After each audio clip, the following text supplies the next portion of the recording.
একটা ভাষা মানে ঠিক কি শুধুই কিছু শব্দ ও কিছু নিয়মকানুন? না, ব্যাপারটা তার চেয়ে অনেক অনেক গভীর। ভাবুন তো, প্রত্যেকটা ভাষার ভেতরে যেন একটা আস্ত জগৎ লুকিয়ে থাকে। একটা সভ্যতার হাজারো বছরের স্মৃতি, তার সব মূল্যবোধ, তার স্বপ্ন, এক কথায় তার আত্মা। কিন্তু কি হবে যদি সেই ভাষার আত্মাকে নিয়েই এক গভীর টানাপড়ন শুরু হয়? যখন একটা সভ্যতার হৃদস্পন্দনকে বোঝার জন্য দুটো সম্পূর্ণ ভিন্ন দৃষ্টিকোণ থেকে তাকানো হয়, আর তারা দুটো ভিন্ন গল্প শোনায়। ব্যাপারটা অনেকটা এরকম। কল্পনা করুন, একই নদীর দিকে তাকিয়ে আছেন দুজন। একজন সেই স্রোতের মধ্যে দেখছেন মুক্তির পথ, এক পবিত্র যাত্রা। আর অন্যজন, তিনি দেখছেন কেবল ভাঙা গড়ার খেলা, কিভাবে এই স্রোত এক পার ভাঙে অন্য পার গড়ে, মানে ক্ষমতা আর রাজনীতির হিসাব। সংস্কৃত ভাষাকে ঘিরেও ঠিক এমনই এক পরিস্থিতি তৈরি হয়েছে, যেখানে একদল মানুষের কাছে যা পবিত্র, যা আধ্যাত্মিকতার পথ, অন্য আরেক দলের কাছে তা শুধুই রাজনৈতিক ক্ষমতা টিকিয়ে রাখার একটা কৌশল। আর এই দুই দৃষ্টিভঙ্গির সংঘাত থেকেই জন্ম নিয়েছে এক গভীর নীরব যুদ্ধ। আর ঠিক এই কারণে আজকের এই আলোচনা সংস্কৃতের কোনো ইতিহাস শোনানোর জন্য নয়, বরং এটা একটা চলমান জীবন্ত বিতর্ককে বোঝার চেষ্টা। বিতর্কটা ঠিক কী নিয়ে? বিতর্কটা হলো একটা সভ্যতার গল্প বলার অধিকার আসলে কার। সেই গল্পের অর্থকে ঠিক করবে যারা সেই গল্পের ভেতরে বাস করেন তারা, নাকি যারা বাইরে থেকে দূরবীন দিয়ে তাকে বিশ্লেষণ করেন? চলুন এখনই কোনো সিদ্ধান্তে না পৌঁছে বরং এই জটিল আর আকর্ষণীয় বিষয়টার আরও গভীরে যাওয়া যাক। আমাদের এই যাত্রায় আমরা কয়েকটা ধাপ ধরে এগোব। প্রথমে আমরা দেখব একটা ভাষার দুটো আত্মা কিভাবে কাজ করে, আর কেন তার শুধু শব্দের চেয়েও অনেক বেশি কিছু। তারপর আমরা এই ভেতর থেকে দেখা আর বাইরে থেকে দেখা এই দুটো দৃষ্টিভঙ্গিকেই বোঝার চেষ্টা করব। এরপর আমরা দেখব এই একাডেমিক বিতর্ক কিভাবে একটা সত্যিকারের অর্থের জন্য লড়াইয়ে পরিণত হল। আর সবশেষে আমরা এক প্রাচীন সংলাপের পথ নিয়ে কথা বলব, যা হয়তো আমাদের একটা নতুন দিশা দেখাতে পারে। শুরুতেই একটা বিষয়ে পরিষ্কার হওয়া দরকার। সংস্কৃত শুধু একটা প্রাচীন ভাষা নয়, হাজার হাজার বছর ধরে এটা ভারতীয় সভ্যতার, অর্থাৎ সংস্কৃতির প্রাণকেন্দ্র। সংস্কৃতি শব্দটাই তো এসেছে সংস্কৃত থেকে, যার মানে হল পরিশীলিত বা সম্পূর্ণ। এই ভাষাটা আমাদের জীবনের গভীরে এমনভাবে মিশে আছে যা আমরা হয়তো সবসময় খেয়ালও করি না। এটা শুধু বইয়ে লেখা কিছু শ্লোক নয়, এটা একটা জীবন দর্শন। ভারতীয় ভাবনায় আমাদের জীবনটা যেন দুটো জগৎ নিয়ে তৈরি। আর এই দুটো জগৎ কিন্তু আলাদা নয়, বরং একে অপরের সাথে একেবারে জড়িয়ে আছে। একটা হলো ব্যবহারিক জগৎ, মানে আমাদের এই প্রতিদিনের জীবন, কাজকর্ম, পরিবার, সমাজ, এই সব কিছু। আর অন্যটা হলো পারমার্থিক জগৎ, মানে আমাদের ভেতরের জগৎ, আমাদের আধ্যাত্মিক খোঁজ, পরম সত্যের দিকে যাত্রা। ঐতিহ্যগতভাবে এই দুটোকে কখনো আলাদা করে দেখা হয়নি, বরং বিশ্বাস করা হয় আমাদের এই সাধারণ দৈনন্দিন জীবনের মধ্যেই সেই অসাধারণ পারমার্থিক সত্যকে খুঁজে পাওয়া সম্ভব। ব্যাপারটা একটু জটিল লাগছে। আচ্ছা, একটা উদাহরণ দিই। ধরুন একজন সার্জনের কথা। তিনি যখন সম্পূর্ণ মনোযোগ দিয়ে একটা জটিল অপারেশন করছেন, তখন তার কাজটা কিন্তু শুধু একটা জাগতিক কাজ থাকে না। তার সেই গভীর একাগ্রতা, একটা জীবন বাঁচানোর চেষ্টা, তার দক্ষতার সেই চূড়ান্ত প্রকাশ, এই সব কিছু মিলে ওই মুহূর্তটাকে একটা অন্য মাত্রায় নিয়ে যায়। তখন তার ব্যবহারিক কাজটাই হয়ে ওঠে পারমার্থিক সাধনার মতো। এখানে কাজ আর সাধনা মিলেমিশে একাকার। সংস্কৃত ঐতিহ্য ঠিক এই সেতুটার উপরেই জোর দেয়। তাহলে আসল প্রশ্নটা কিন্তু এখানেই উঠছে। যদি সংস্কৃত ভাষা আর তার সাহিত্য এই ব্যবহারিক আর পারমার্থিক জগতের মধ্যেকার সেতুটাই হয়ে থাকে, আর সেই সেতুর অর্থ নিয়েই যদি প্রশ্ন তোলা হয়, তাহলে তার ওপর ভিত্তি করে গড়ে ওঠা হাজার হাজার বছরের সংস্কৃতির ভিত্তাই কি নড়ে যায় না? এই জন্যই এই বিতর্কটা শুধু কিছু একাডেমিক আলোচনার মধ্যে আটকে নেই। এটা একটা সংস্কৃতির আত্মপরিচয় আর তার মূল দর্শনকে স্পর্শ করে। চলুন এবার আমরা দুটো দৃষ্টিভঙ্গির প্রথমটা দেখি। এটাকে আমরা বলতে পারি ভেতরের দৃষ্টিভঙ্গি। এই দৃষ্টিভঙ্গিটা তাদের, যারা প্রজন্মের পর প্রজন্ম ধরে সংস্কৃত চর্চা করছেন, এর সাধনা করছেন এবং এর দর্শনকে নিজেদের জীবনে ধারণ করার চেষ্টা করে চলেছেন। তাদের কাছে সংস্কৃত কেবল একটা ভাষা নয়, এটা একটা জীবন্ত সত্তা। এই দৃষ্টিভঙ্গিতে সংস্কৃত হল দেববাণী, অর্থাৎ চেতনার ভাষা। এখানে মনে করা হয় প্রত্যেকটা শব্দের ধ্বনি বা কম্পনের একটা গভীর অর্থ আছে।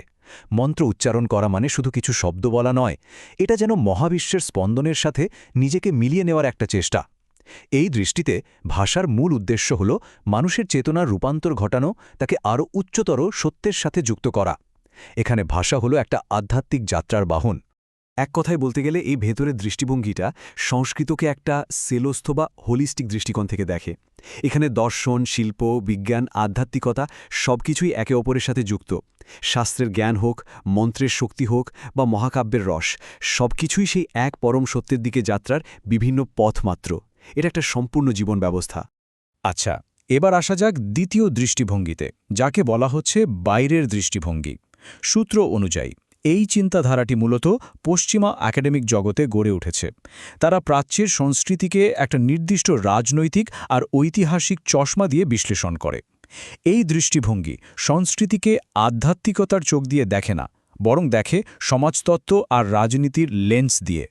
দুটো দৃষ্টিভঙ্গির মধ্যে মূল পার্থক্যটা কিন্তু তাদের মৌলিক প্রশ্নে। ভেতরের মানুষটি জানতে চায় এই ভাষাটা কিভাবে মানুষের মুক্তি বা জ্ঞানার্জনে সাহায্য করে, আর বাইরের পর্যবেক্ষক জানতে চায় ইতিহাসে এই ভাষাকে কিভাবে একটা নির্দিষ্ট সামাজিক আর রাজনৈতিক ক্ষমতা টিকিয়ে রাখার জন্য ব্যবহার করা হয়েছে। একটা প্রশ্ন আত্মিক, অন্যটা রাজনৈতিক। তাদের লক্ষ্য দুটো একেবারে ভিন্ন মেরুর।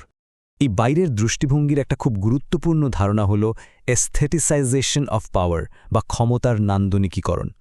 এই তত্ত্বটা বলছে যে সংস্কৃত কাব্য বা সাহিত্য শুধু শিল্পের জন্য শিল্প ছিল না, এগুলো ছিল রাজনৈতিক ক্ষমতা প্রয়োগের একটা অত্যন্ত সূক্ষ্ম হাতিয়ার।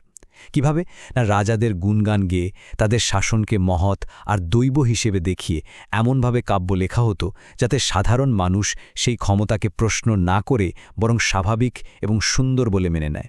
অর্থাৎ শিল্প এখানে ক্ষমতাকে আড়াল করার একটা আবরণ হিসেবে কাজ করত। তাহলে দেখুন, আমরা এখানে একই সাহিত্য ভাণ্ডারকে দুটো সম্পূর্ণ ভিন্ন আলোতে দেখছি। যেখানে একজন দেখছেন আধ্যাত্মিক মুক্তির পথ, যেখানে কাব্য হলো আত্মার আনন্দ, সেখানে অন্যজন দেখছেন সামাজিক কাঠামো আর ক্ষমতা টিকিয়ে রাখার একটা সুচতুর যন্ত্র। কালিদাসের মেঘদূত বা রামায়ণের মতো সৃষ্টিকে একজন দেখছেন আধ্যাত্মিক রূপক হিসেবে, আর অন্যজন দেখছেন তৎকালীন সামাজিক ক্ষমতার প্রতিফলন হিসেবে। এই দুই দৃষ্টিভঙ্গির সংঘাতই কিন্তু সংস্কৃতকে ঘিরে বিতর্কের একেবারে কেন্দ্রে রয়েছে। এতক্ষণ তো আমরা তাত্ত্বিক আলোচনা করলাম, কিন্তু এই একাডেমিক বিতর্ক যখন বাস্তব জগতে এসে পৌঁছায় তখন পরিস্থিতিটা ঠিক কেমন দাঁড়ায়? এর একটা খুব বড় উদাহরণ হল শৃঙ্গেরি সারদা পীঠকে ঘিরে তৈরি হওয়া সংকট, যা এই দুটো দৃষ্টিভঙ্গির লড়াইকে একেবারে সামনে নিয়ে আসে। এই সংকটটা বুঝতে হলে আগে শৃঙ্গেরি পীঠের গুরুত্বটা বুঝতে হবে। অষ্টম শতাব্দীতে স্বয়ং আদি শঙ্কর এটা প্রতিষ্ঠা করেছিলেন। 1000 বছরেরও বেশি সময় ধরে এটা অদ্বৈত বেদান্ত দর্শনের সবচেয়ে গুরুত্বপূর্ণ কেন্দ্রগুলোর একটা। এর আধ্যাত্মিক কর্তৃত্ব আর সম্মান অপরিসীম। এটা শুধু একটা মঠ নয়, এটা একটা জীবন্ত ঐতিহ্য। সংকটটা শুরু হয় 2014 সালে। আমেরিকার বিখ্যাত কলম্বিয়া বিশ্ববিদ্যালয়ে আদি শঙ্করের নামে একটা একাডেমিক চেয়ার প্রতিষ্ঠার প্রস্তাব আসে, আর তার একাডেমিক কমিটির প্রধান হিসেবে অধ্যাপক শেলডন পোলকের নাম প্রস্তাব করা হয়। সূত্র অনুযায়ী এই অধ্যাপক পোলক হলেন সেই বাইরের দৃষ্টিভঙ্গির অন্যতম প্রধান মুখ, যিনি সংস্কৃতকে মূলত ক্ষমতার কাঠামো দিয়ে বিশ্লেষণ করেন। এই ঘটনায় ঐতিহ্যবাদীদের মধ্যে একটা তীব্র আশঙ্কার সৃষ্টি হয়। তাদের মনে হয়েছিল এর মাধ্যমে আদি শঙ্করের দর্শন আর ঐতিহ্যের ব্যাখ্যার দায়িত্ব এমন একজনের হাতে চলে যাবে, যিনি এর মূল আধ্যাত্মিক ভিত্তিটাকেই হয়তো স্বীকার করেন না, বরং একে একটা রাজনৈতিক প্রজেক্ট হিসেবে দেখেন।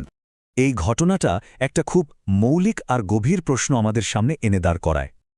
কোনো ঐতিহ্য কি আদৌ তার নিজের সত্তা নিয়ে টিকে থাকতে পারে, যদি তার গল্প বলার, তার ব্যাখ্যা করার অধিকার কেবল তাদের হাতেই থাকে, যারা সেই ঐতিহ্যের ভেতরের দর্শন বা বিশ্বাসটাকে ধারণ করে না? কে একটা ঐতিহ্যের আসল ধারক, যিনি তার সাধনা করেন নাকি যিনি তাকে বাইরে থেকে ব্যবচ্ছেদ করেন? এটাই ছিল সেই অর্থের জন্য লড়াইয়ের মূল কথা। এই গভীর বিভাজন আর এই আপাত দৃষ্টিতে সমাধানহীন সংঘাতের পর মনে প্রশ্ন আসেই, তাহলে এগোনোর পথটা কি? দুটো সম্পূর্ণ বিপরীত মেরুদৃষ্টভঙ্গির মধ্যে কি আদৌ কোনোদিন সংযোগ স্থাপন সম্ভব?